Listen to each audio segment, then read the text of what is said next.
I could start off with so many things to give thanks for. I mean, this moment. It's amazing, isn't it? We snuck back into some retention water here. I haven't been in this area yet, so I thought that if you guys just like to chill out for a moment, I just wanted to come in here for a short time and just wish everybody a happy Thanksgiving. Ah, I miss my family, I miss my friends, everybody back home in Cincinnati, but boom, I love each and every one of you guys. And I can't wait till you can come down here and catch some big fish with us. So I think I'm gonna go with a little swim bait type, and we're gonna see. Usually a 3.75, 3-inch swim bait. Paddle tail does really well. We got some cloud cover, which is always good. That adds a little depth of deception. And I'm using an FP 885 flipping and pitching stick. Oh, and there's big fish in here, guys. There's real big fish in here. I just saw some movement. Hold tight. Hold tight.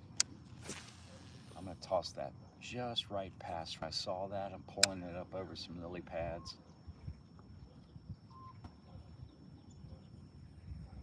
I might get a little quiet. That was a big wake.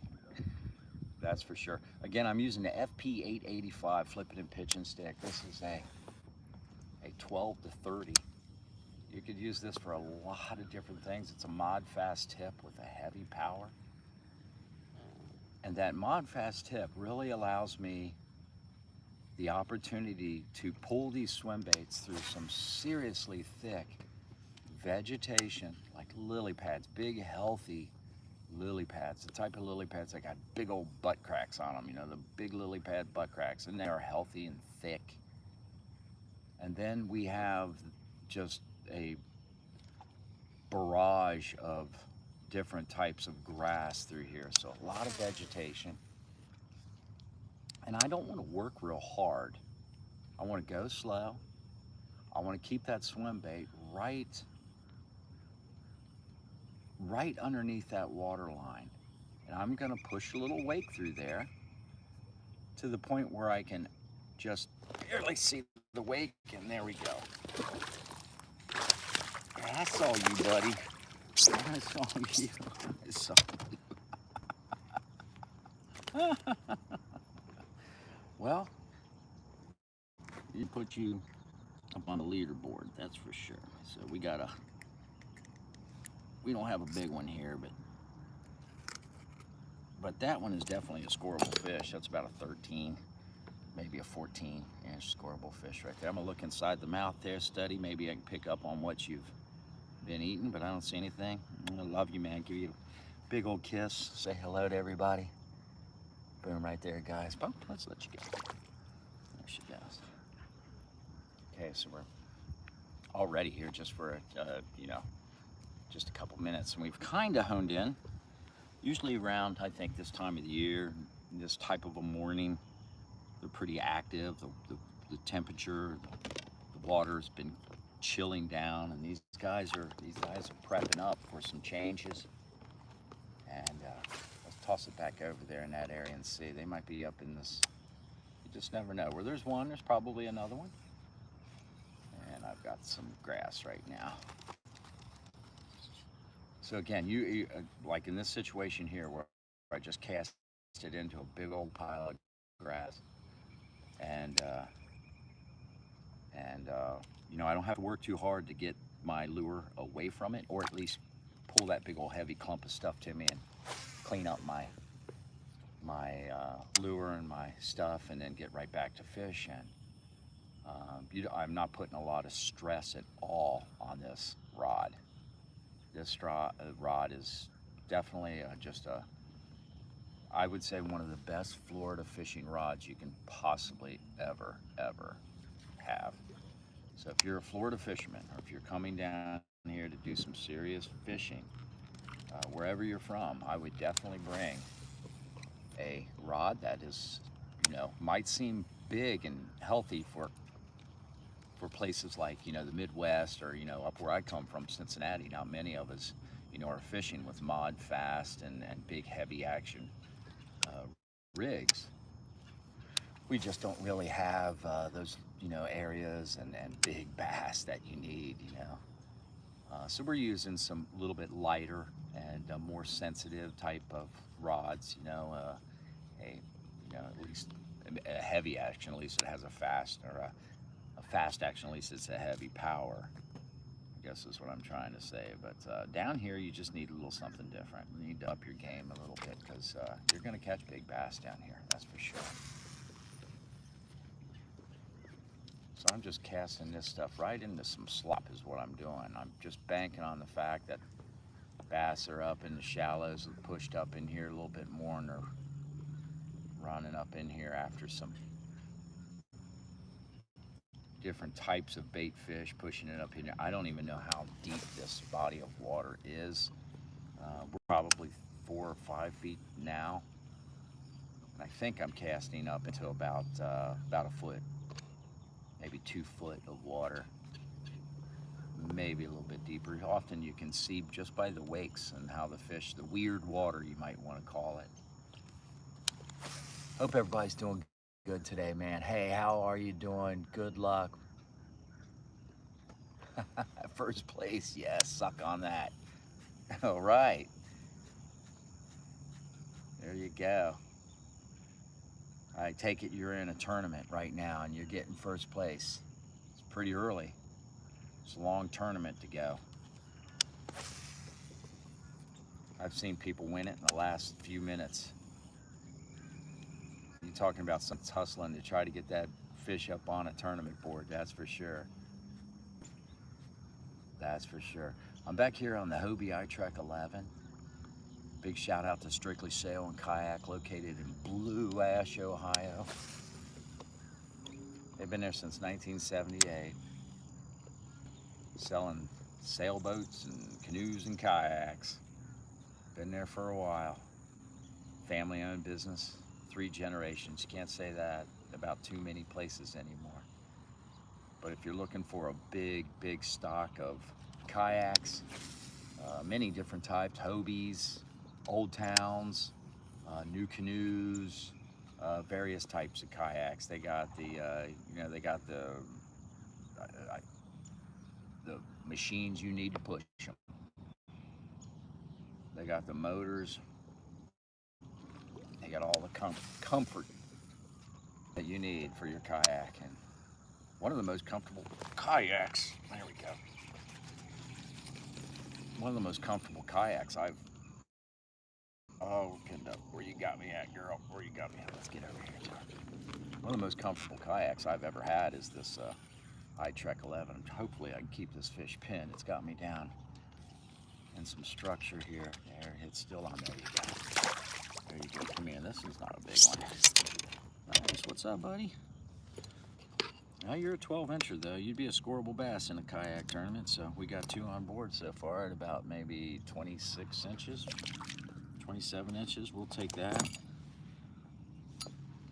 But we're not in a kayak tournament right now. We're actually just out looking for some really good water.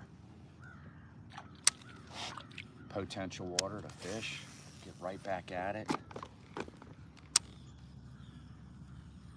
But the Hobie Trek 11, this thing is just, I can deflate it, take it apart.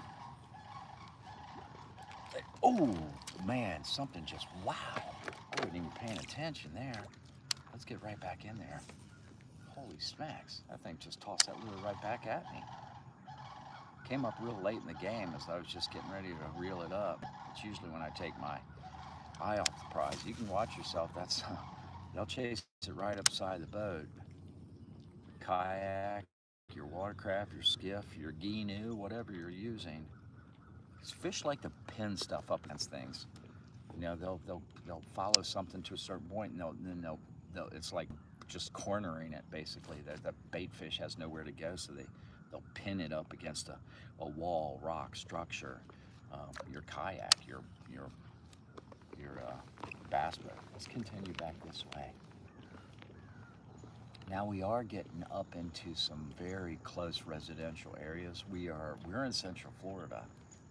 And places like this you can get access to off the side of the road, which is kind of cool. If you have something like this that you can just park your car and pull your either a kayak off the top of your car or your truck. It's a little bit more difficult with a trailer, but there are places everywhere here in Florida. You just got to do your homework where you can just access right off the side of the road. I've seen people with electric bikes and trailers on the back of their electric bikes hauling their kayaks down here. And you're like, wow, that's pretty cool. Whoa, whoa, whoa, whoa, whoa, something in there, boy. I think that might have a good morning. It keeps panning out like this. They up in the shallows, I think, right now is where they're at. We don't have any electronics, and that's usually how I roll. I don't, electronics are nice and fun, but the challenge to me is to come out here just like, just looking for the signals. If we get away from looking for the signals, we're going to get in trouble. If the rest of our lives we start to continue down this path where we separate ourselves from nature, what nature does, how she reacts, whatever we are in the hunt for, whether it's elk or fish. If we just start looking at, there we go, oh, nice one. If we just start looking at, another nice squirrel little fish there, shabam, there you go. If we just start looking at digital, and getting away from the analog of life, the natural things in life, then we're gonna start losing it. You may have kicked in 12 inches there. I'd put you now, I don't know, probably 11 and a half, I think. Go on. Let them go, let them grow. We have to stay naked, you might say. And there's a lot of kayak anglers that are really laying all their trust now on like things like forward-facing sonar, and I mean they're putting them on kayaks. There's $5,000 kayaks out there with $15,000 worth of electronics on them. So we're just using this little swim. This is a very similar mold. This is actually a mold that was made by a buddy of mine, or not a mold but a lure. But this is a very common gambler style artificial swim bait, and so far so good. We need them a little bit bigger than that though. But I'm hoping everybody has just a great Thanksgiving, and I personally have a lot of thanks that's to give, that's for sure, to a lot of people in my life, my family, brother Steve, my brother Rob, my parents, may they rest in peace, and my children. I had my grandchildren, my daughter Courtney and her beautiful family, and my son Johnny, and then my daughter Elle, who's expecting here real soon, in a few weeks. There we go. Thank you. Oh yeah, you tagged up, didn't you? Held on to that tail a little bit. She's expected to have a baby here in a few weeks. By golly, little girl, and amazing. My fast little girl grew up really fast and went to Chicago, is where she lives now. A lot to give thanks for. My beautiful significant other, baby doll, otherwise known as Lisa. My little baby doll. She keeps me solid. Always allows me the opportunity to come out here and do this. Ooh, there's some weird water right there, guys.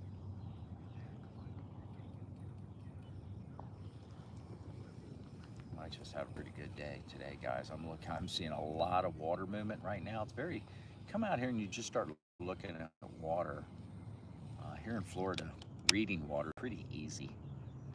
You don't have to strain your eyeballs too much. Just start looking around and seeing that water move, and if there's bait fish moving, because we're not talking about, you know, water that's, you know, 30, 40 feet deep most often. You're looking at some pretty shallow depths through here in Florida.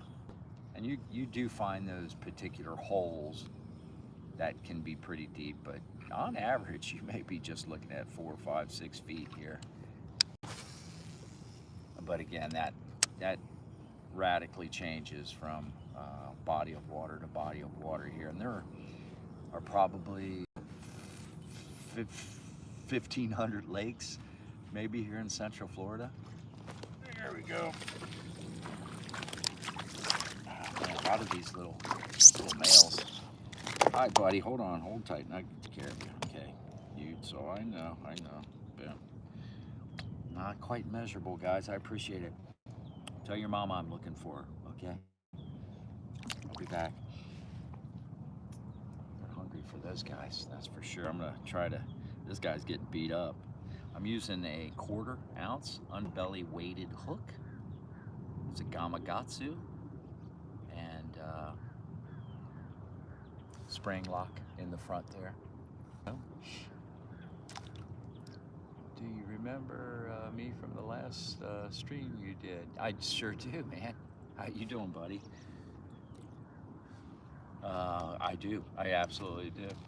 Happy Thanksgiving to you there. We were talking about personal best, and you got me off on a tangent, I think. Little story, meet somebody. It doesn't matter even if you're online or if you meet them in person. You know, to remember them, there's a number of things that I do to try. I meet a lot of people out there, and it can be very challenging to meet that many people and to remember their names, remember something about them. But one thing I have to do is I have to have a firm handshake. And I have to look them directly in the eyes when I give them that firm handshake. And that right there is going to give you a mental print image, and much just like a computer or taking their picture. But you want to look them directly in the eyes when you greet them with your hand, for instance. Fist bumps are okay for your buddies at work because you just don't want to get around shaking hands, but you want to give that little encouragement of a fist bump. But please, in your first meeting, you go out there and you meet somebody and you want to make an impression, don't give them a fist bump, man. You give them a firm handshake and you look them directly in the eyes. And that gives you a visual print of who they are. And at that moment, you repeat their name when they say it. They say, my name's Mike. You say, Mike, it's nice to meet you. That right there puts on that digital sort of image in your head, that image that you have of that person, their face. That stamp the name on it. I have to ask a couple questions, something like where you're from, what kind of fishing you do, or engage in a story like me and JOC Fishing did. You know, last time we did live, he got talking about personal best. So, yep, I'm going to remember you, even though I don't know what you look like, if you're male or female. I know your tag name, and I know why we talk. So, chances are, if we ever meet in public, which I hope we do at some point. I'm at a lot of different fishing shows. If we meet in public, all you have to do is come up to me and go, hey man, you know, you know who I am.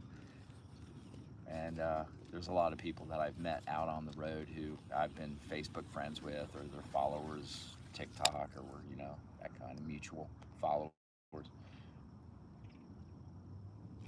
Okay, so let's burn these. Let's do something. Let's start doing a little speed run through here. I'm gonna go ahead and switch out and get me a new swim bait. I got a couple more of these in there, but I'm gonna have to call my buddy up and say, hey man, you're gonna have to provide for me some of that good.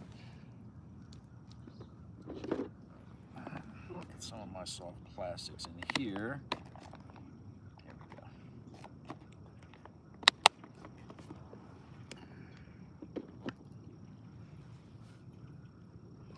Big shout out to some of the folks that make it really easy and great for me out there. Spike It. Thank you so much, everybody there. I love my Spike It family. Will, Wild, and the group.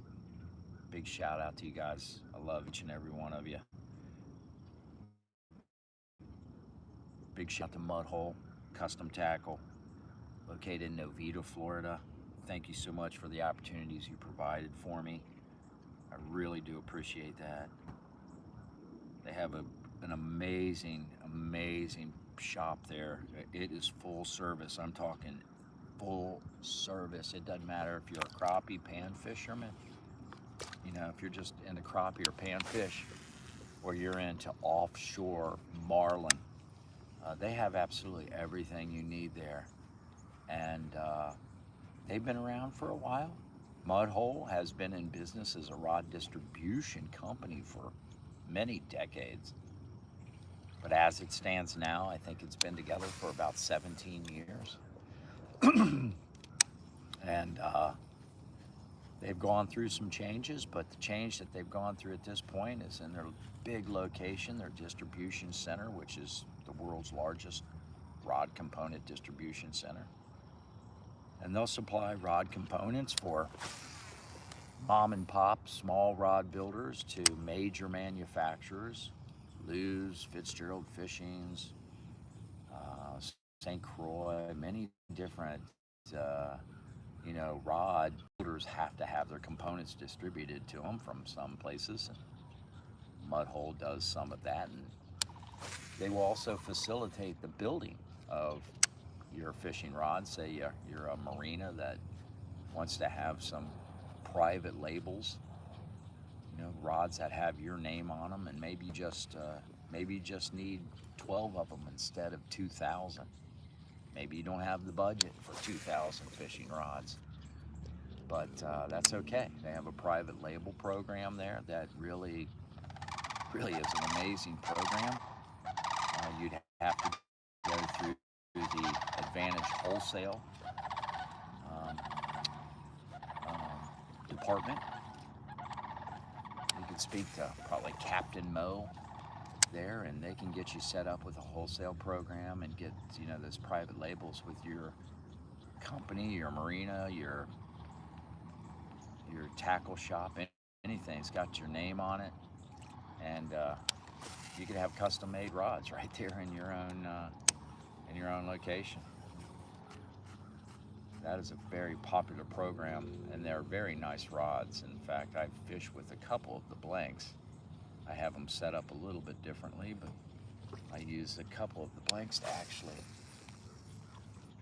fish myself. But this one right here, the FP 885 flipping and pitching stick, you need this one for sure when you get into some of this really thick Florida vegetation, because you're going to pull out some big fish.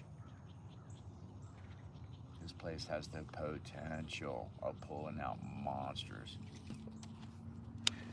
And despite the fact that this is a 1230, really heavy type of flipping and pitching stick, you can get some real estate, and really in a comfortable seated position like this. You know, cover some real estate and good long casts. What kind you get? What kind you get?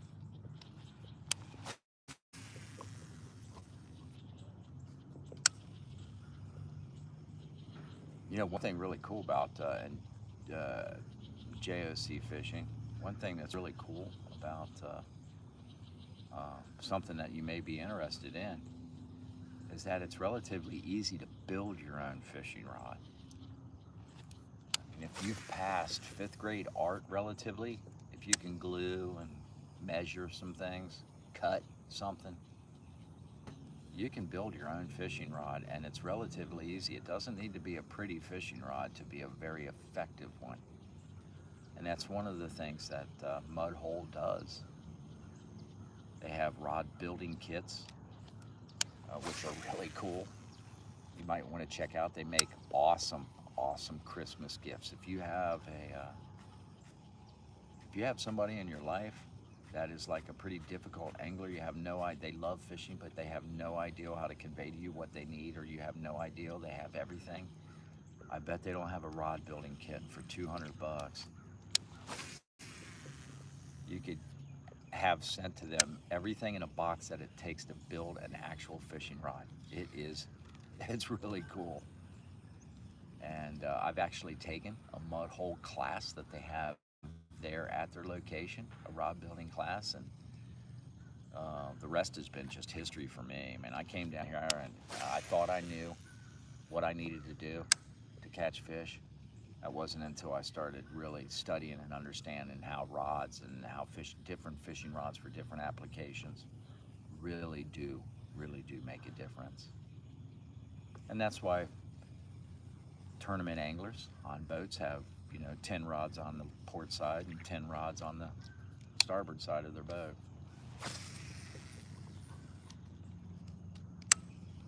Well, as long as these clouds stay out, I'll dig that. These bluebird sky days can be a little bit more difficult here in Florida, but as long as we got some cloud cover, we're just going to continue what we're doing with this soft plastic. It's a paddle tail gambler's type lure with a green pumpkin. This thing just cast a bomb. This thing will cast a literally mile. And if you hook up, you got a good opportunity to keep that fish pinned with this rod until you can either get the fish to you or you can, get to that fish.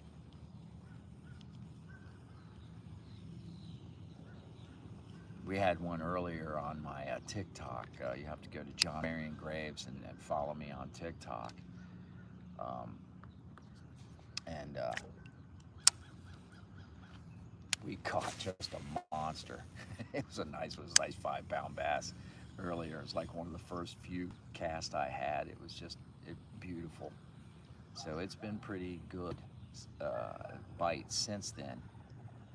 Fish are very active. I can see them up here moving. They're chasing a lot of small swim baits, so we're just going to keep giving small swim baits to them. And they feel a change in the weather down here and the temperature, and they're starting to move and get active and feed up. The spawn will begin shortly after, like in January. They go through a few stages of spawn down here. That is the way to start the day. With Ted McKay, as they used to say in Cincinnati. Underway with Ted McKay. I think he was a radio now. Oh, look at that, look at that. Right, I don't know, did you guys hear that? Fish jumped up for this thing. Let's get this thing right back to that little location there. Make sure all your grass and everything is laying off of that. Just the tiniest little blade of grass, strip of vegetation will absolutely stop that paddle tail from doing what it's supposed to do.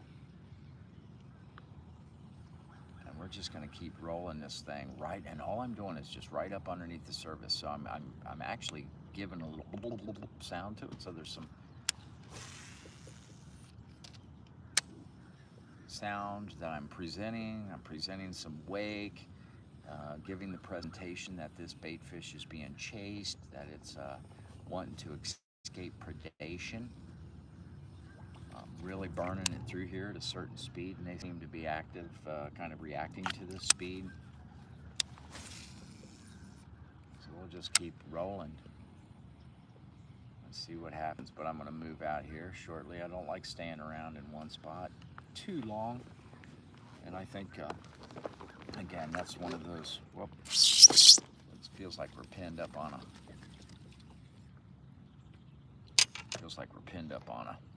stump. Oh, we're pretty deep. I can't get off of there.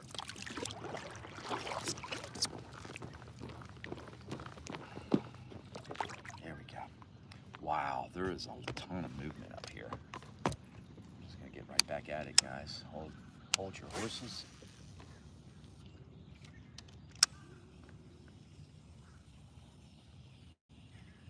These fish are actively feeding right now there. This is a good moment, so hold tight. Hopefully we can get something on board here in a minute. I'm casting out beyond where I've seen that movement and bringing the lure right back into that little area, that little hula hoop space. But without any electronics, it's just, that's all you're depending on right now. It's just visuals. And I really love bass fishing in this way. It's challenging. Bass are a very challenging fish. If they weren't challenging, the pros wouldn't be the pros that actually know how to catch fish. They wouldn't be using forward-facing sonar if bass was easy to catch. They're not easy to catch. They very challenging, I think, for a lot of reasons. That's why many people choose not to go fishing for bass because, you know, 15 minutes you might have a window of where something like this swim bait is just producing, and then all of a sudden it stops. And why? Cloud cover, change temperature, pressures, water temperatures, different feeding habits. There's so many different things to really figure out when it comes to the ingredients of the perfect cocktail to serve up bass at that moment. It becomes very challenging. And again, that's why a lot of bass anglers have, you know, a lot of different rods, because they are rigged up for a lot of different styles, techniques, presentations, and stuff. So, you know, being a bass angler is one of those things where you get that guitar collector that's got like 49 guitars and doesn't really even play at all, or maybe just plays one. That's kind of what bass anglers do with fishing rods. We have 40 different fishing rods. We'll use 3 or 4 or 5 of them continuously. But you need those fishing rods. You just need them. You need those different techniques. Otherwise, you know, you can't rely always on just one technique. So we're just running through the shallows. What we're going to do, we're going to continue running this. I'm burning. Whoop.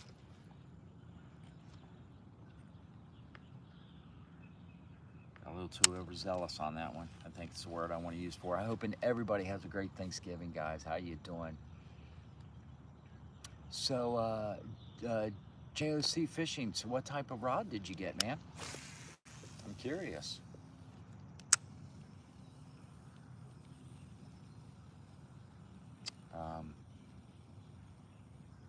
I've been working with a lot of different rod companies last number of months, and you know, hands-on many different rods. St. Croix lineup, the Fitzgerald Fishing lineup, the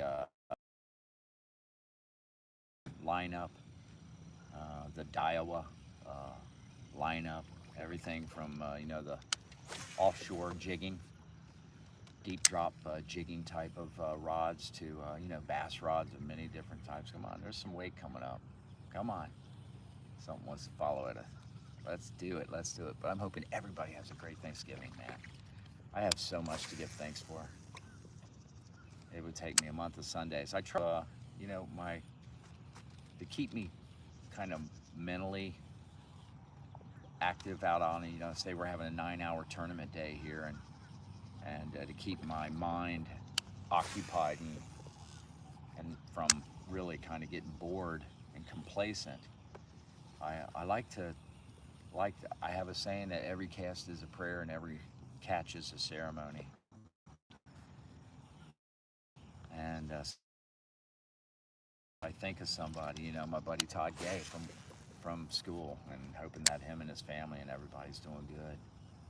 And if I catch a fish right now, it's going to be for my buddy Todd.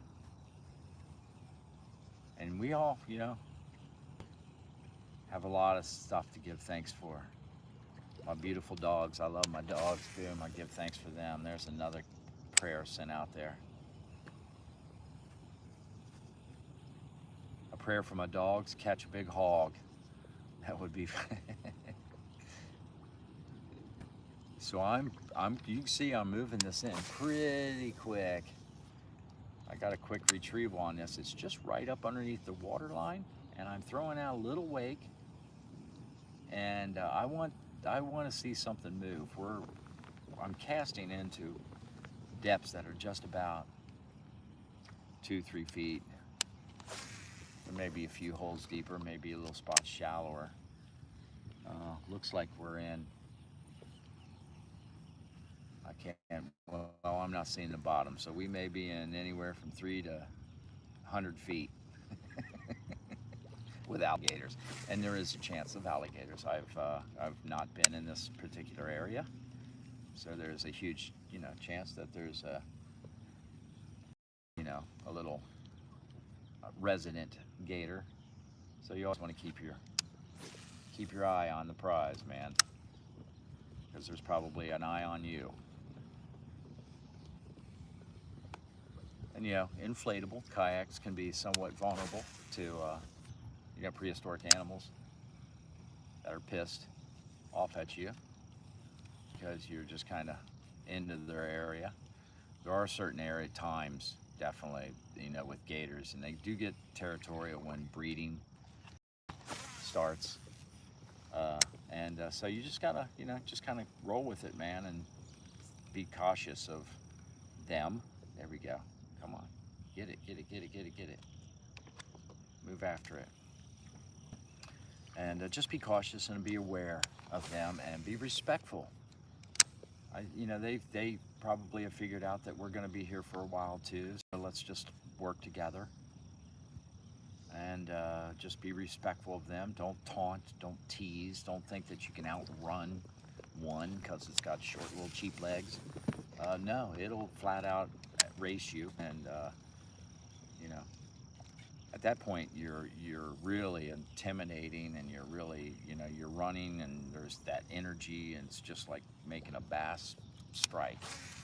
You're putting this energy into this gator, and that thing starts chasing you. Guess what? You're gonna get bit. But yeah, just don't mess with them.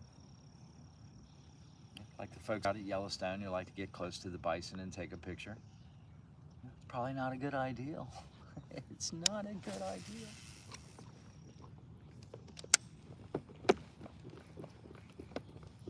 All right, so you can tell. So we've been out here for probably an hour or so, and including the TikTok 5-pounder that we caught. You guys will have to check that one out. Hopefully I can save that video. It's been pretty active. It seems to have just slowed down for a moment, and it will. Always make sure that these things are nice and clean, and that paddle tail, the opportunity to rock and roll, be all that it can be. We're up on a stump again. Come on, let's get it. Free me. There we go. Hard starboard rudder here. Get a spin, get back out into it. There's a lot of grass, so we're in a lot of different type of vegetation here. This is a lot of hydrilla. And let's just get out on the edge of this hydrilla here. These big bass will get up in this stuff. It's thick. And again, having the FP885 flipping and pitching stick available to get in here. Oh, shit. Hold on 1 second.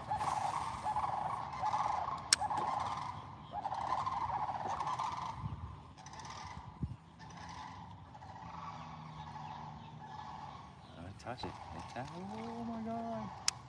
This is a sensitive rod. You can really feel them come up to it and just lay into it, tap it, test it.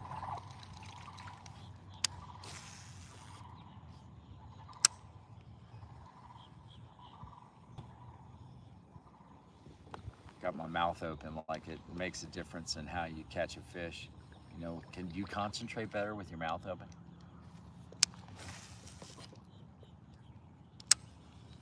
Sometimes you find yourself doing that.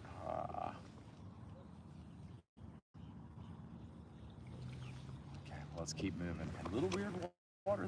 That. So I'm just tossing it into some nasty junk here. We have a lot of pine trees that have been just destroyed by flooding. I would suspect that most of this water back here is donated from Hurricane Ian. And these pine trees have since been drowned out, and they are just dead, and most of them stripped from all of their branches from the other hurricane, and then some of the tropical storms that are blowing through here. and just stripped them down. So we just have nothing but telephone poles just sticking straight up, which is great for the birds. If you're into bird photography, that kind of stuff. If you're the Audubon person, is that the word I want to use? This is the place for you. Just about every type of Florida bird here to a certain extent. But a lot of American bald eagles, which is just amazing. And I'll sit there and watch you. There's, of course, the sandhill crane, the loons, a lot of different types of loons, and it seems like, and they're fun. They garble. They sound like people talking. And you're like, well, that freaks you out. Early. There's one right there talking back at you, like grumpy old men. Sound like grumpy old men, and their trolling motor broke down, and they're out there stranded.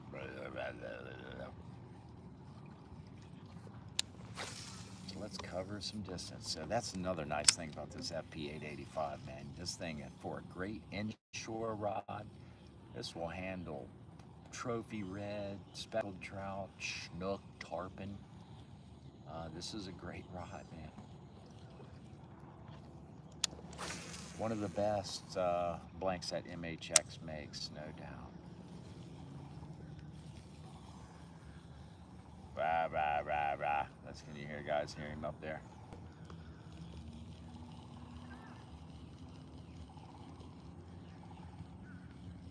Good stuff. We'll give it a couple more casts here. I just wanted to chime in. Happy Thanksgiving to everybody. Really appreciate the support, and get out there and do some fishing and just live your best life ever. Really appreciate it. If you have any questions at all, direct message me. You can find me on Facebook at John Marion Graves. John Marion Graves. And then also on YouTube at John Graves Kayak Fishing, obviously. And then on TikTok, John Marion Graves on TikTok. And there's some fun stuff on TikTok. You can see our beautiful little horses that we've had in our lives, and especially Poochie, the world's fastest little mini horse. You may have already seen that viral video. It went absolutely bonkers, and that was very cool. It is a fast little mini horse. Those horses can run very fast, but check that out. It's John Marion Graves on TikTok, John Graves Kayak Fishing on YouTube, and John Marion Graves on Facebook. Shabam. I'm going to cut it out right here. Guys, thank you so much. I really appreciate it. Have a beautiful Thanksgiving with your family and friends. God bless each and every one of you guys. We all have a tremendous amount of, thanks to give, that's for sure. Love you guys. John Graves Kayak Fishing. Over and out.